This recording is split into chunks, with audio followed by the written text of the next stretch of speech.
తోటకూర పచ్చడికి కావలసిన పదార్థాలు: నవనవలాడుతున్న తోటకూర, ఎండుమిరపకాయలు, పచ్చిమిరపకాయలు, కొంచెంగా చింతపండు, అల్లం ముక్క, పోపుల పెట్టె, పసుపు, ఇంగువ, మినపప్పు. ఈరోజు మనం తోటకూర పచ్చడి, ఎస్ మీరు విన్నది నిజమే, తోటకూర పచ్చడి చేసే విధానం బాగుంటుంది.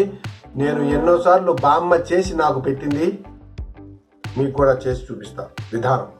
కావలసిన పదార్థాలు: ముందుగా కొంచెం నూనె వేసుకోండి, 2 ఎండి మిరపకాయలు, కొంచెంగా మెంతులు, జీలకర్ర, ఆవాలు, దీనికి మినపప్పు కూడా యాడ్ చేసుకుందాం. కొంచెం 2 పచ్చిమిరపకాయలు కూడా కట్ చేసి, అల్లం ముక్కలు కూడా 2 ముక్కలు వేసుకుందాం.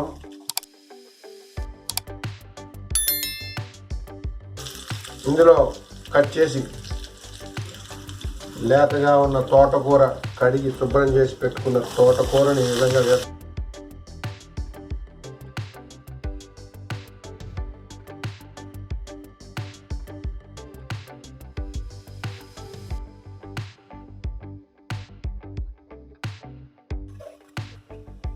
ఇంకా చింతపండు వేసుకుందామండి.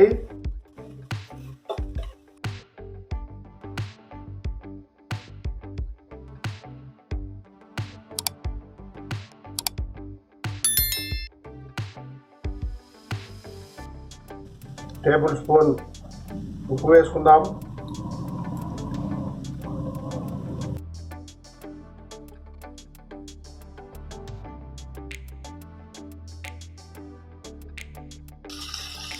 మంచిగా పచ్చి వాసన వెళ్ళిపోయి అన్ని ఇంగ్రీడియంట్స్ కలిసి మంచి స్మెల్ వస్తూ ఉందండి.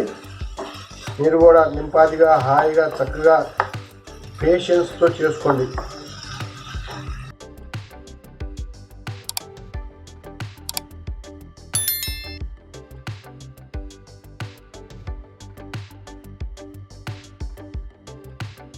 అందులోనే దీంట్లో తీసుకొచ్చామండి. చక్కగా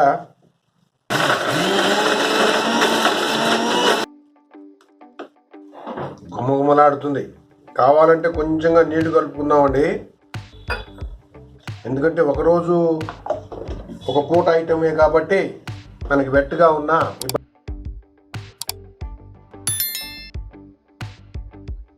వేడి వేడి అన్నంలో, ఉత్తపప్పులో కానీ, డైరెక్ట్గా కానీ నెయ్యి వేసుకొని తింటే